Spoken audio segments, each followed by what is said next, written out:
Hey, it's your financial maven, Samantha Mittman-Besnoff, CPA. And for the last 30 years, yes, 30 years in the accounting world, I absolutely love sharing my insights and passion about money for individuals, entrepreneurs, and small business owners.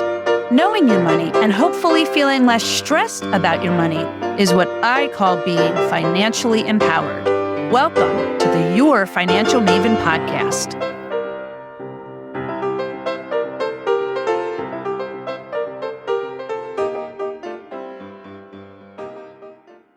Welcome to the latest episode of Your Financial Maven. I am so excited today because I have with me Kathryn Smith, who is a founder and CEO in her own right. She is a principal consultant at the Walton Birch consulting firm. It's marketing consulting based out of Atlanta, Georgia. You're an e-commerce expert. You are also Georgia Tech 40 under 40, as well as you have your master's in business administration. And you've got about 10 plus years of work experience teaching marketing, web design, social media, all the fun stuff that we do nowadays in that. I know that you love talking about the unique challenges that are faced by entrepreneurs, especially in these areas. There is the accounting and the tax and the financial side, and the marketing and the social media kind of all goes with that too. So all of that. Also, I believe you're still the co-founder of the Black Lady Business School. Yes. Which is networking and professional organization for women. And you are a member of the Leadership Cub class of 2024. So, Kathryn, I'm so excited to have you on Your Financial Maven. I'm excited to be here. Thank you. You're welcome. So before we get started with kind of talking about entrepreneurship, where the marketing and the social media pieces of things fall, where does money? What is money? Yes, what is money? That's a great question. I think it can be answered in a lot of different contexts. Absolutely. But for entrepreneurs, money is kind of the thing that drives entrepreneurship, that drives small businesses, that drives the economy. So literally, it is something that can be used to trade for goods or services or things like that. Um, and all of those things, that system of trading is what drives entrepreneurship, is what drives businesses of all sizes. So money is very important to entrepreneurs and small businesses as a way both to do trade in businesses and services and products and supplies and all of those other things, but also to grow our businesses. Absolutely. I mean, you're right. I think that's one of the reasons, or one of the main reasons, a lot of people go into business for themselves, right? They want to make money, and being an entrepreneur, as I have been as well, it doesn't necessarily come that easy, right? You got to work for it. And when you do start bringing in that money, which is great, you've kind of got to go, okay, where do I go from here? How do I grow? Right. And that money piece is fundamental, but also as part of that, the marketing. How do you go out and market yourself, whether it's through your web design or social media or interaction, right? Even in in-person networking, you're marketing yourself. So how do you, when you work with your clients, and what is it that you see with entrepreneurs really, getting them started in their business and giving them those insights as to that importance in those areas and everything? Exactly. So you hit the nail on the head. Marketing is important. So getting the word out there about your small business is important. And all of the activities that you kind of undertake to do that fall under the umbrella of marketing. So when people think of marketing, they think of websites, they think of billboards, they think of magazine and digital ads, they think of SEO, they think of social media, and all of those things fall under marketing. With the goal of spreading the word about your business. So, how do we tell people that your business exists? How do we tell people what your business offers and how it's different from other seemingly similar businesses, and what the value of what you do is to them as consumers or as clients or people that partake in services and things like that. So, I think a lot of the value in what we have to offer is explaining to people that yes, marketing is important. And there are a lot of activities that fall under that. And you absolutely don't have to do all of them all at once, but you have to do some of them. Right. I agree with you on that. I mean, I have to say, like, when I started out on my own, actually almost 11 years ago this month in September, I did some marketing. A lot of it was, word of mouth, a little bit with the website and that kind of stuff. And I didn't focus on it as much in the beginning, partly because I was also dealing with, young children and trying to balance all that.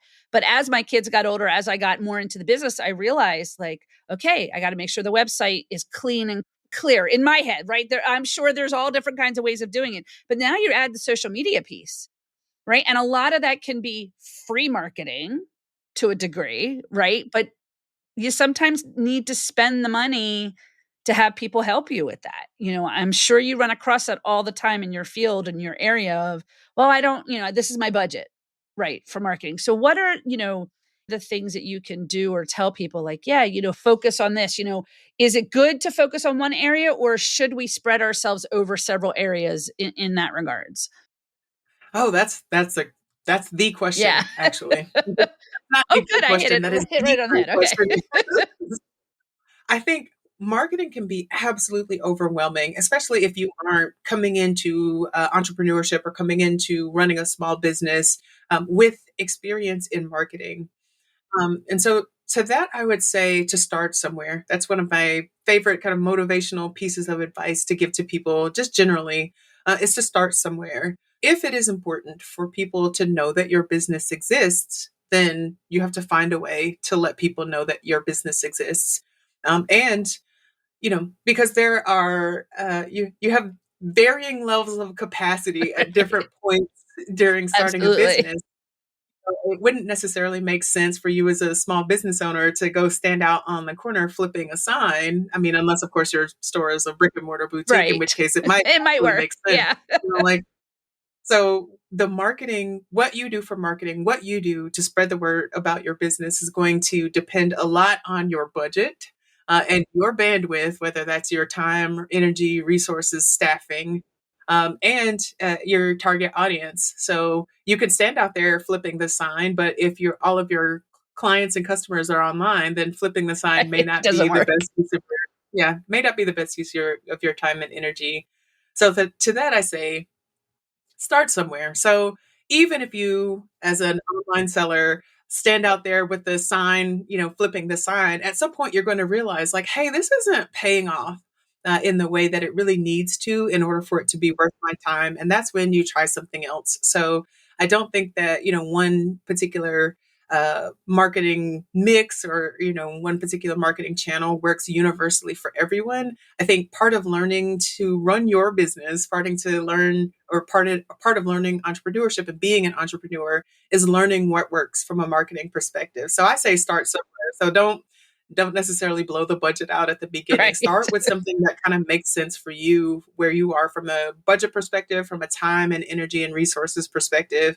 See how that works. If it works, scale it up or continue going with that. If it doesn't work, try something else. Right. Right. I mean, and that's the thing. I think it's that plan. You have your business plan, and as part of that, I think you should have a marketing plan. I mean, I'll be honest, I don't really have. Well, I have it in my head. I kind of, that marketing plan, but like you said, I am a solopreneur. I do all my social media posting myself. I do updates to my website. Part of that is control, right? I'm sure you've come across entrepreneurs that are very like, I want you to do this, but I want to see it a certain way. But some of it is just, again, the resources that I have or my budget of, okay, I know I could probably spend and have somebody do it for me, but I'm using that funds, let's say, for some other type of area of my business. And it can be tiring. I mean, what are some of the things, as you're working with entrepreneurs that like you help them like get over those hurdles? What are the hurdles that you see? And like how do you help them kind of overcome that and feel comfortable knowing that it isn't set in stone, right? Like you just mentioned, you can go one way and shift if you need to. So what are some of those hurdles that like you see and then how do you help them over that? I think you asked and answered the I'm question. sorry. Like, I am not a but marketer. Truly, I'm not. I just sit well, you around. can tell that you have experience with that. And I think, a lot of that is talking to people who have experience. And so I did take a marketing class that was required as part of my degree at University of Pittsburgh. I had to take marketing. It was one semester, so I'm not an expert, but I do have an insight into it, I guess. I think that's helpful. I think a lot of people are coming into running a small business. They're coming into entrepreneurship not knowing anything about marketing. And that can feel really daunting, especially when you know that marketing is social media, you know that marketing is websites, you know that marketing is SEO and paid ads and billboards and magazines and PR and all of that. And you're just like, well, how am I going to manage to do all of that? Or how am I going to do all of that without spending $1 million? And so I think the first thing would be to understand what marketing is and to find something that works for you. So you in your kind of foundational marketing class, you probably learned about the 4 Ps and all of the things to consider. Yeah, I mean, you're talking over 30 years ago. Gosh, I can't believe it'll be 30 years. I graduated college in December. But yeah, I mean, you're right. I think the basics are there, but it's been 30 years and a lot has happened in that field and for businesses in general. Absolutely. So you probably learned the foundations, and you probably learned you're like, okay, well, cool. That's what marketing is. Like, So I what would are the love to four try P? that. What are the 4 Ps? So our listeners. Oh Or man, do you of course remember? you I asked me know, that. sorry. Well, isn't one promote? I don't even remember. Like, Yeah, it's like pricing, product, promotion, and of course there's another P I that I'm not know, I thinking can't. of. Yeah, it's okay. All of those things, all of the things that are involved in spreading the word. Sometimes marketing is coming at you really fast, especially in this day and age where technology is moving things very quickly. So you may be on social media, but price is the furthest thing from your mind. So I think understanding what those 4 Ps are at some point in your life helps you to understand where you can kind of pull the levers to make marketing work for you. So some of that is, promotion and placement and, just having visibility for your product and your brand and your business. And some of that is pricing. If you're just like, listen, I really don't feel like doing a lot of marketing. I'm just going to, be in this market as the cheapest option out of 500 available. Like that is a strategy for marketing. You bring up a good point. That is a strategy, that marketing is also how you price yourself, right? I mean, there's value in your price. You've got to put value behind your price. I mean, I say this all the time, like, don't apologize for why you price what you price, because you're always going to have somebody come at you, go, how cheap can you do it? And you always have to say, well, it's not about being cheap, it's about what I can provide you. And that's a form of marketing. So yeah, prices is big to a degree, but you're right, not everybody focuses on that because that's just not their focus. Right. And some people that don't want to do a whole lot of marketing at all will actually differentiate themselves on the basis of price. So they'll say, hey, my competitors do this for $5,000. I can do it for under 1,000. And like that is actually a marketing strategy. So that's the P, the pricing in Right, the marketing right. strategy. So how your prices actually speak for your brand. On the other end of that, if you don't want to kind of drive to the bottom from a pricing perspective, then branding comes in, and branding is important, a lot more important when you're not trying to differentiate yourself as a low price leader. So if you're not coming in trying to be a Walmart or trying to Right. be a low cost like a Dollar General, you absolutely have to focus on building up a brand where that kind of makes sense. So are you providing a premium experience? Are you providing an experience that makes it make sense for you to charge more than some of your competitors? Because to your point, what you stated earlier, it really is about matching the value with the experience. So if you're saying, "Hey, this is a premium experience. This costs 2 or 3 times more than some of the options out there on the market," but then you're like, "Hey, it's a DIY solution. Go get your own napkins." Right. Like that doesn't align. It doesn't make sense. I mean, that's the thing with branding. Are there, in the marketing or social media world, is there a set, like, thing that you should have for branding, or does it depend on a, industry, business, or, like, branding can be utilizing, the logo and the colors and a tagline, but also business cards is always a hot topic lately because of the whole digital thing. But those kinds of things. Are there set things that you say to your clients, if you decide to brand, these are the areas you really should make sure you have? So it's not if you decided It's for when, me. right? And It's also when. this is yeah, like Very true. I should use the word when. You're right. there are some people that might say branding is optional, but for me, branding is imperative. Like it's a required because branding is not just another marketing strategy. I'm trying to think of a way to describe how I view branding. So branding is like clothing. So every day when you leave the house, you can decide what type of clothing that you're wearing and how the clothing that you're wearing that day represents you as a person. So if you're going to a business meeting, Are you showing up in a jersey and some gym shorts, or are you showing up in potentially a business suit? So not having branding is like leaving the house naked. Yeah, very true. I can attest, not that I've left the house naked, but I agree with you on that. I mean, I think when I started out, it was just, Samantha Mittman, best off CPA. But as I grew, and especially since I work now more with small businesses and entrepreneurs, I was like, I have to come up with something that sets me apart. And that's how, it was some trial and tribulation and asking my husband and your financial maven came out of that. And that's kind of gone through some reiterations a little bit over the I'm last few still years, hung up on leaving the house naked. I'm Yeah, sorry. no, no.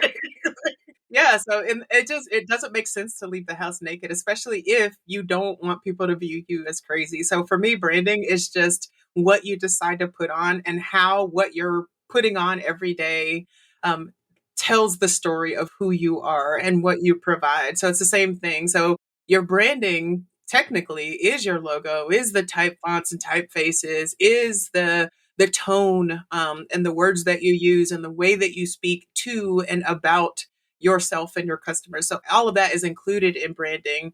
And so leveraging branding or using branding as a part of strategy is just like setting that. So deciding that, like, what does the logo look like? What do the typefaces look like? What's the tone? How do we talk about ourselves? How do we talk about our product? Elevator pitch is part of that, right? We say the elevator pitch. It's what you talk about your business when you're going networking or you're online doing stuff. And is there a general rule of thumb? Like, you set your branding, right? And it's going great, it's building your brand. And then, you decide, I'm now going to incorporate or change my business structure to build further. Or I don't like this saying or whatever. Is there a general rule of thumb of how long like that initial branding should really stick? I mean, that's kind of my weak point. I start to like, ooh, maybe I should change this. Maybe, and then I'm like, no, I can't. Like, Well, so businesses evolve, and when I encounter, new entrepreneurs and new businesses, especially within that first year, I'm never going to be that person that tells you to spend five, six, $10,000 on branding. I'm never going to be that person because the story of my company is that we pivoted within the first year. So Walton Birch actually started as a marketing research company in 2019. My MBA is in business analytics. I love being a data I nerd. I love wanted that. to do spreadsheets and dashboards Someone and after my own heart with the market numbers. research Yes. reports.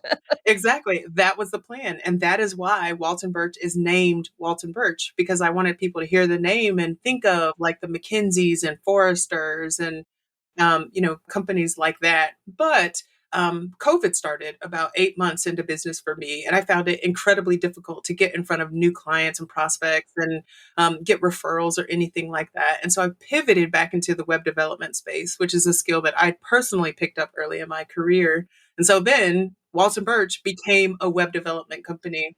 So when you look at the early branding for Walton Birch versus the branding that I have now, it's kind of evolved. Like in the Yeah. beginning, it was very serious. I Yeah. used extremely corporate colors Right. in like Right. dark saturations. And now, as I have become more of the face of the brand, it is more approachable. Like the actual glasses are modeled Oh, on glasses cool. because part of the reason, randomly, and talking about personal branding, part of the reason why I wear glasses and not contacts is because I noticed that as a data nerd, when I wore glasses, people took things more seriously. So now the glasses are literally part of my personal brand. Nice. And I've incorporated that into the branding for Walton Birch as as it became more of not just, Walton Birch as a name Right. and Kathryn Smith operating as Walton Birch, but also Walton Birch operating as its own separate entity. And so my branding changed almost immediately, less than 8 months into starting my business. So if I had spent, 35, 4,000, five thousand Right. dollars on branding, I would have absolutely wasted that money. And so I don't usually recommend that for businesses that are within their first year to just spend so much on branding. But if you don't have any branding, you have to start somewhere. So we start with maybe a logo, maybe some typefaces, maybe some um, thinking about how we talk about like the tone, I guess, how we talk about our products, how we talk to our clients and or our customers, how we talk about our products and services, because all of that is important. If you don't know what that looks like, you can't use that consistently. You can't show up the same way consistently on your website, in your social media, on your proposals, in your emails, so forth and so on.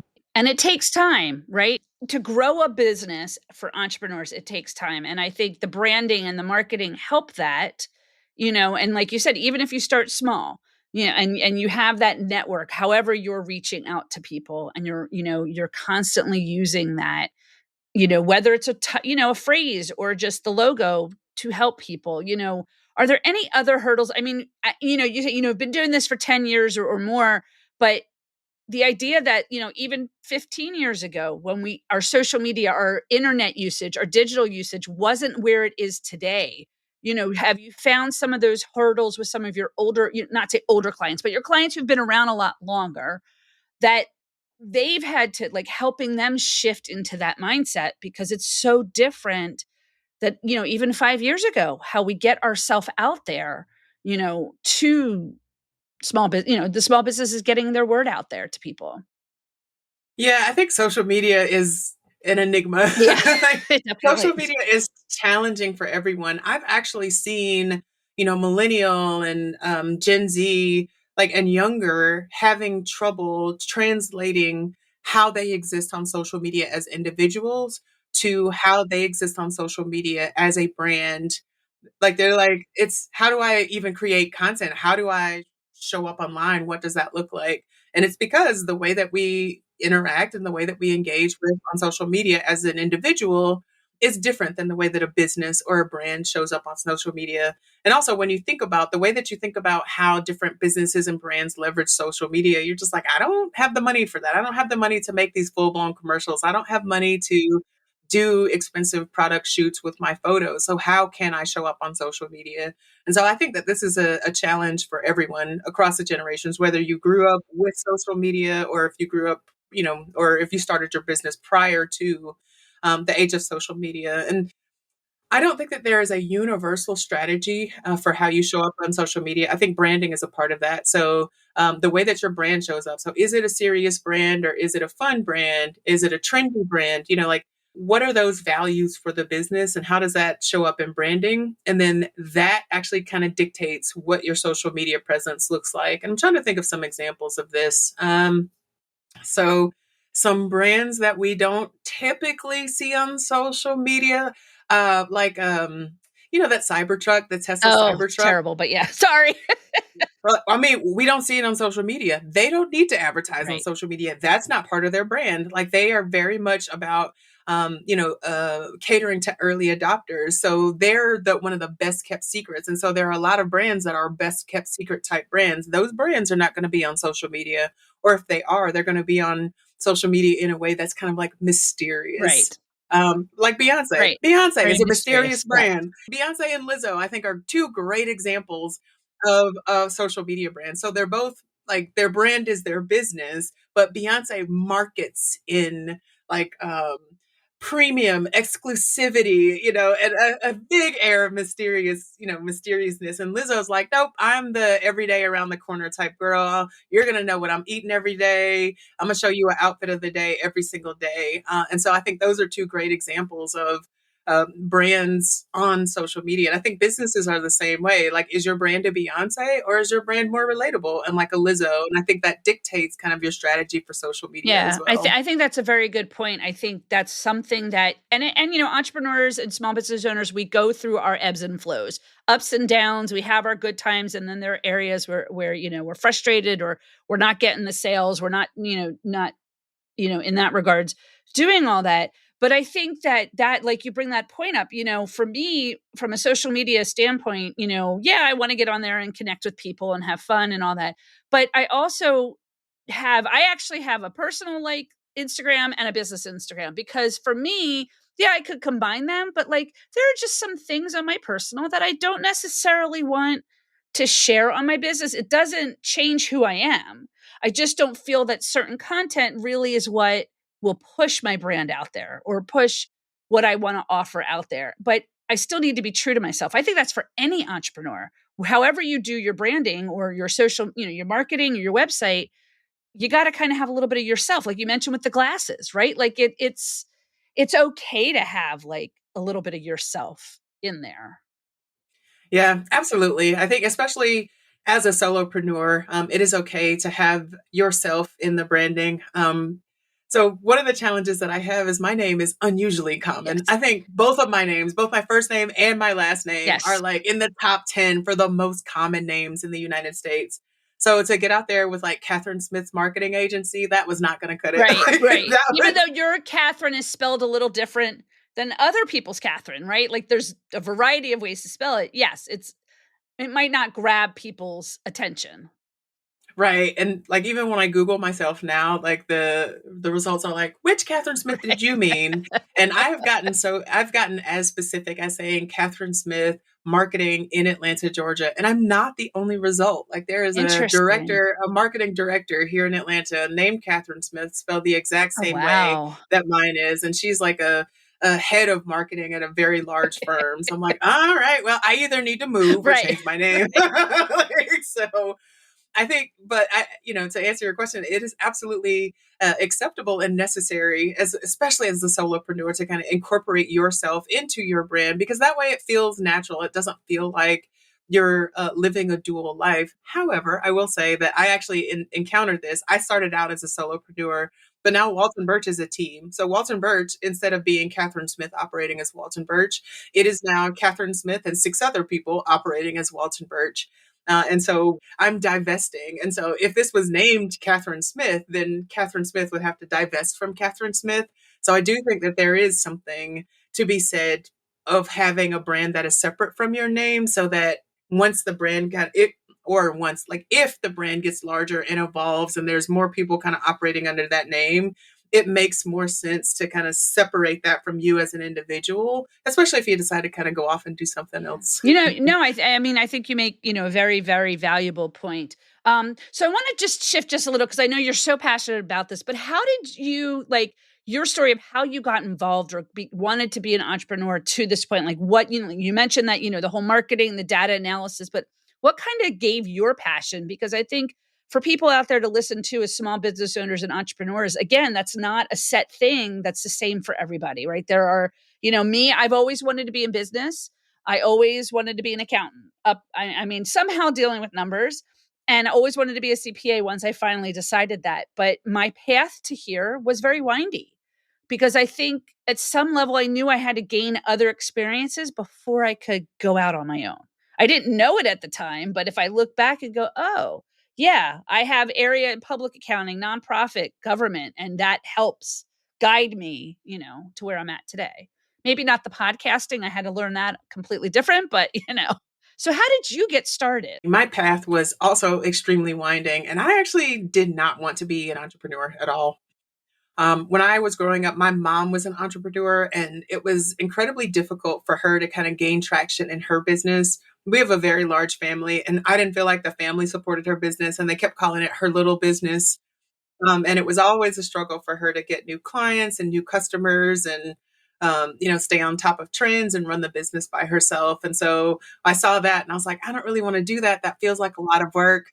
I don't want to be an entrepreneur. I would much rather work for a company and get a paycheck and, That work like my security. dad. Yeah, have Well, that yeah, work like security. yeah, like work my dad, like he worked his entire career, retired, got a pension. I was like, that is the plan. Right. But the universe actually had other plans. The universe was like, oh, that's cute. Here, like, here, let me throw some hurdles your way. So that has informed all of the decisions in my career. So all of the intentional decisions I made were designed to advance my career in corporate America. So all of the career progressions that even going back to school to get an MBA specifically was what this was done with the goal of rising in the Fortune 500 company I worked at the time. But it didn't really work out that way. And so I would call myself an entrepreneur by necessity. So in my head, there are a couple of categories, but one category is entrepreneurship by choice. One category is entrepreneurship by necessity. And I think a lot of people, specifically women, with people with like dependents, so either children or other people that they have to take care of, people that end up with disabilities for some reason or the other, find themselves as entrepreneurs by necessity. You still run into some of the same challenges that entrepreneurs by choice face. You're Oh, just absolutely. not necessarily like Right. you may not be as prepared to enter entrepreneurship as people who do so by choice. And so there are an extra set of challenges, I think, for this group. over the entrepreneurs by choice, because you may not have planned to save up 6 months or however of savings so Right. that you can go into entrepreneurship. You may not have people in your network who have been entrepreneurs and who can mentor you as you go through Very true. entrepreneurship and some of those hurdles of new businesses. And so it was the same for me. It was a challenge. So even with an MBA, during my MBA program, I didn't take a single class in entrepreneurship because I just Wow. knew Right. I was not going to Right. be. I'm not going in that route. I love I was it. just like, no, corporate CEOs don't need classes in entrepreneurship. But I still think my MBA education really helped me to be successful in business because it laid that foundation. So I understood I understood the foundations of marketing. I understood operations. I understood accounting and finance, and that I would need to pay somebody to Right. do my accounting It's better to when I maybe have a started. professional do it. And that's okay. Just like in the marketing, right? Like it's okay if you Yes, get to a point that you may have a really good brand and financially your business is doing well, but you might need to hire that person to help you kind of continue that or give you some fresh new ideas. I don't think there's anything wrong with a business reinventing itself every now and again to kind of help grow even more, unless you don't want to do that. But, there's an option there to do that. absolutely. So, having that foundation in business helped me in entrepreneurship. But even now, the reason why we started the Black Lady Business School is because I don't think that it was the singular deciding factor. And also, higher education is not as accessible as it has been in the past. So, I wouldn't necessarily recommend someone go into a couple of $1,000s of debt like I did to get an MBA. And that's why we started the Black Lady Business School. But some of the challenges that I experienced when I started in entrepreneurship were that I was in entrepreneurship by necessity and not necessarily by choice. And so I hadn't prepared the best way that I could to be successful in entrepreneurship. So I didn't have a ton of savings, although I think I had more savings than the average entrepreneur by necessity does. I didn't have a huge network of people that were just ready and standing by to support me and serve as mentors and sponsors and things like that, which was also a challenge. And there were some aspects of running a business that I just never experienced. And entrepreneurship, sometimes I feel like, is about spinning plates and wearing a million different hats. It And so certainly is. It certainly is. it's pretty stressful at times. And so knowing what you don't know is half the challenge of finding it out and getting it Yeah, covered. So even even if the outcome is that you need to hire a CPA or a bookkeeper, you need to know that there are people that do that, and also that there's a difference between a CPA and a bookkeeper. absolutely. There really is I mean, there's yes, the basics of what a bookkeeper does and what a CPA can do are pretty similar, but yes, there definitely is a difference. And I would think even in the marketing and the web design world too, that there's a difference in, you know, what people will do in that space and how they interact with you. I think that's important too, and you mentioned your Black Lady Business School. Do you find that a lot of the women that come to you through this school are out of necessity for being an entrepreneur, or it's a mix? And what are the things that you really, work with them on when it comes to that website or marketing space? How to help them kind of gain that experience and the comfort level, the confidence. Yeah, so Black Lady Business School is actually kind of a broader experience than just marketing. It actually stemmed from the idea that businesses, startups, especially women and minority led startups, need more support than just marketing. So my co-founder and I both work in marketing. She works in social media. I work in websites and custom web development and marketing strategy. We were commiserating one day and saying wow, this was during, I guess, the late, not late, I don't even know when the late pandemic was. This was in early 2021. Okay, yeah. I don't know. We're coming into 5 years and we're still dealing with stuff. So I don't know where we were. It right. was in 2021, and we were talking and we're saying, this is really a struggle. Like, small businesses are really struggling, and women and minority owned businesses are super, super struggling during this time. And marketing is not going to solve all of the problems that they are Very experiencing true. during this time. So how can we build a community? How can we leverage economies of scale to help create better outcomes for these businesses? And so we realized that some of that is knowing what you don't know. So that foundational business education. Some of that is access to the right people, whether those people are clients, whether those people are colleagues or accountability partners, whether those people are mentors or sponsors. So access to the right people and networking. Um, and then just, I guess, resources. So leveraging economies of scale. So being able to team up with, 5 or 10 of your closest colleagues Yeah. that need the same products that you need in order to be able to put in a large order so that you could all get bulk pricing for something, thus lowering your overhead for business. So Right. Very smart. the three categories would be education, networking, and access to resources. And so Black Lady Business School addresses all of those. And we call it a business school because we wanted to replicate that business school network, that business school access, the business school resources without the time commitment, without the cost, Right. and without like giving your life away for 2 to 3 years in order to get a degree. Yeah, but it's good. I think, we're not necessarily taught, like you said, yes, there are classes about marketing and website design and being an entrepreneur and accounting and human resources and all that, but it's not always accessible. And I think these are the kinds of things, one reason why I'm doing the podcast as part of, oh, well, how does this have to do with money? Well, it does, because that's part of growing your business. This is a huge part of that business, whether you're marketing so you can get more sales or income, or just marketing so that you can show your expertise in whatever area that might be. I think that that's so important. Is there anything else or any other tips or tricks or insights that you think is really important for my listeners to know as they're doing their, small business journey? Oh, that's a great question. So, I mean, obviously, as if we're on this podcast, we are talking to people about how to be smart about spending money and Yeah. spending resources. And so, when it comes to marketing, marketing is a huge umbrella, but I don't think you have to, use the whole umbrella at one time. Although that was a terrible, terrible metaphor, That's I will okay never if you use get it a little again. wet on the one side. I know what you I mean. know. I need, Right. I need a better metaphor, but basically, if How about the if you want pieces of to. the pie, right? You don't need to eat the whole pie in one Yeah, you don't sitting. need to eat the whole In pie. one I sitting, know. I yeah. wanted to. I'll think of a better Okay. metaphor. But yeah, you don't necessarily have to spend thousands and thousands and thousands of dollars on branding or paid ads or SEO or websites or marketing to grow your business. Especially if it is at the expense of your business.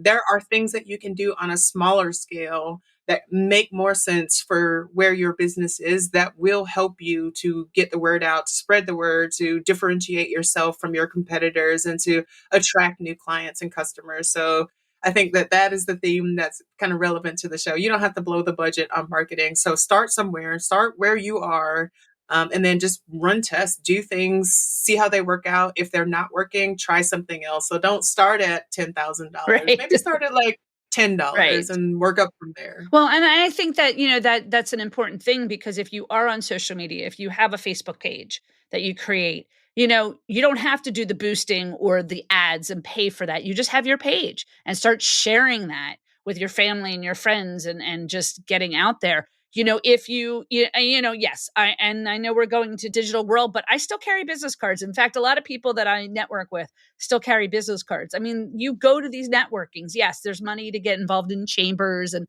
some network events, but those can still be considered marketing, because you're now getting in front of somebody, have your elevator pitch, talk about why you do what you do. And, because when I say, oh, I'm a CPA, then I get, all these questions about taxes and accounting. And I'm like, but I focus on this. And so I have to make it more of an effort to say, this is who I work with.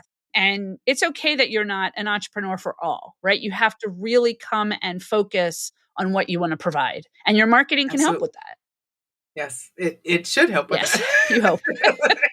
Yeah. Well, no, that's the goal. Yes. Like if you're consistently not getting the right clients or customers, that is a sign that your marketing needs to Okay, change. that's a good point. It's a good point. And it's okay to take a step back and reevaluate, and maybe hire a professional. This has been great, Kathryn. Is there anything else, any other insights when you're working with your entrepreneurs that you think is important for people to know? Oh, no, that'll be it. Start somewhere. Don't, blow the budget right away. It's entirely possible to, start with a $10 budget and still grow your business and grow the marketing for your I business. love it. So where can we find you? If people want to reach out, they have questions or just want to take a look at your awesome logo with the glasses, where can they find you? So our website is Walton Birch, WALTONB like boy, IRCH.com. We are also online on the traditional social media channels, but most active on LinkedIn. So Okay, there's a Walton Birch page on LinkedIn as well. great. But yeah, that's where our fancy new Oh, logo I will be. love it. I'm going to have to go check it out, and I'll make sure all that information is down in the podcast notes. So, Kathryn, thank you so much. This has been lovely. I'm so glad you could join us here on Your Financial Maven. Yeah, thank you so much for having me.